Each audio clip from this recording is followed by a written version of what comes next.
రంగారెడ్డి జిల్లా మహేశ్వరం నియోజకవర్గం PSG connection హాల్లో ఎమ్మెల్యే సబితా ఇంద్రారెడ్డి మీడియా సమావేశం నిర్వహించారు.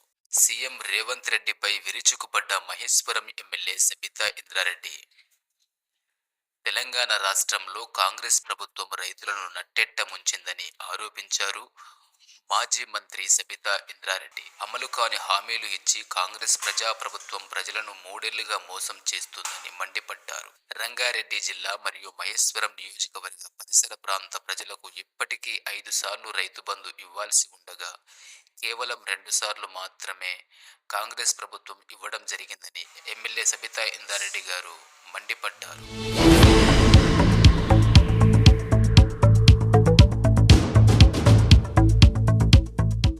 37,517 కోట్లు ఒక విద్యుత్ రంగం మీదనే ఖర్చు పెట్టారు కేసీఆర్ గారు. అది ఖర్చు అనుకోలే. 1,30,10 సంవత్సరాలలో ఒక్కొక్క అడుగు వేస్తూ ఎన్నో రకాల చర్యలు తీసుకుంటూ, అంటే 1,37,000 కోట్ల పైచిలకు అమౌంట్ విద్యుత్ రంగం మీద 10 సంవత్సరాలు ఖర్చు చేశారంటే, చిన్న ఉదాహరణ చెప్తాను. మన దగ్గర తెలంగాణ సాధించే నాటికి 400 kV సబ్స్టేషన్స్ అంటారు. ఒక 6 ఉండే, వాటిని 25 సంఖ్యకు పెంచారు. అట్లే 200 kV సబ్స్టేషన్స్ 51 ఉండేది, 103 పెంచారు వాటిని. 133 kV సబ్స్టేషన్స్ 176 ఉండేది, 250 సబ్స్టేషన్స్ పూర్తి చేసుకున్నాం.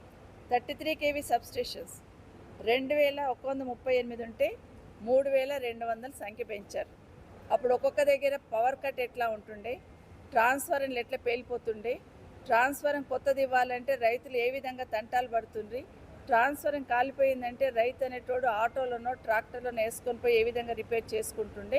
ఇవన్నీ తెలంగాణ ప్రజలు, తెలంగాణ రైతన్నలు అనుభవించిన కష్టాలు.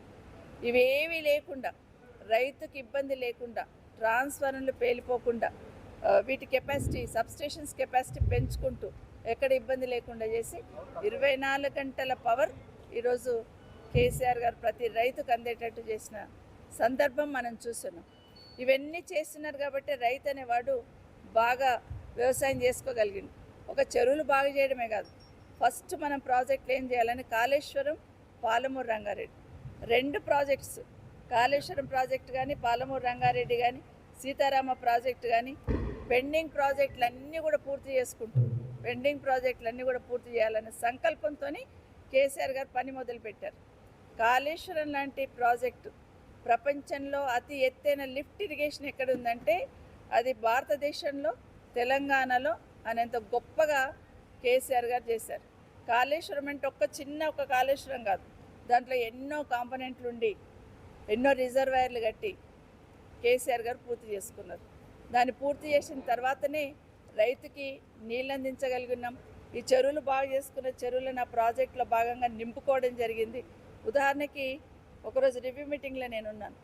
కేసీఆర్ గారు మాట్లాడుకుంటూ గూగుల్లో వెళ్ళి నల్గొండలో చెరువులు నింపారా లేదా వర్షాకాలంలో ఒక ముఖ్యమంత్రి గారు తనే అధికారులు ముందున్నా కూడా తనే ఎదురుగుండున్న వాల్ మీద గూగుల్లోకి వెళ్ళి ఏ చెరువులు నిండినాయి, ఏ చెరువులు నిండలేవు అనే లెవెల్లో మాట్లాడుతూ ఒక్క చెరువు నిండలేదని ఆ చెరువును పాయింట్అవుట్ చేస్తూ ఆ రోజు అక్కడున్న మంత్రి గారు జగదీశ్వర్ రెడ్డి గారికి ఫోన్ చేసి, మంత్రి గారు మీరు పలానా చెరువు నింపలేదు, వర్షం పడుతున్నప్పుడే చెరువులు నింపుకుంటే వర్షం లేనప్పుడు రైతుకు ఉపయోగపడుతుంది, మొదట్లో ఆ చెరువు నింపండి అని చెప్పారు. ఇది కేసీఆర్ గారి డైరెక్షన్. ప్రచారం కోసమో దేనికోసమో పనిచేయలే కేసీఆర్ గారు, ఎంతసేపు ఒక విజన్తో పనిచేశారు. రైతు బాగుండాలి, వ్యవసాయం బాగుండాలి, వ్యవసాయ రంగం బాగుపడితే దాని చుట్టుపక్కల అనుబంధ రంగాలన్నీ బాగుపడతాయి అనే ఆలోచన కేసీఆర్ గారు. కాబట్టి ఆ రోజు ఆ విధంగా ఒక్కొక్క అడుగేసి చేసిన సందర్భంలో రైతు ప్రశాంతంగా ఉన్నాడు.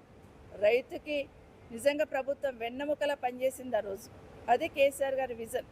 ఇదే కాకుండా చాలా కార్యక్రమాలు తీసుకున్నాం ఆ రోజు. ప్రతి సంవత్సరం దాదాపుగా 36,000 కోట్లకు సంబంధించిన ఉచిత విద్యుత్ ఇచ్చేవాళ్ళం, 24 గంటల కరెంట్. తెలంగాణ రాకముందు ఎట్లుండేది కరెంటు?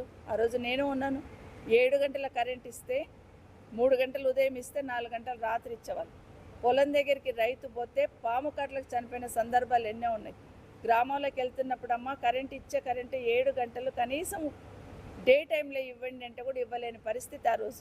కనీసం దాని గురించి ఆలోచన కూడా లేదు.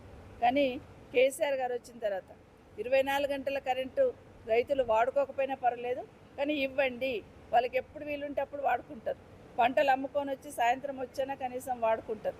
కానీ మనం రిస్ట్రిక్షన్ పెట్టాల్సిన అవసరం లేదని కేసీఆర్ గారు చాలా స్పష్టంగా చెప్తే, ఈ మధ్య ప్రభుత్వం నుండి వాయిస్ ఎట్లా వస్తుంది, 7 గంటల కన్నా ఎక్కువ అవసరం లేదు కరెంట్ అనే లెవెల్లో వాయిస్ ఇస్తున్న సందర్భం చూస్తున్నాం.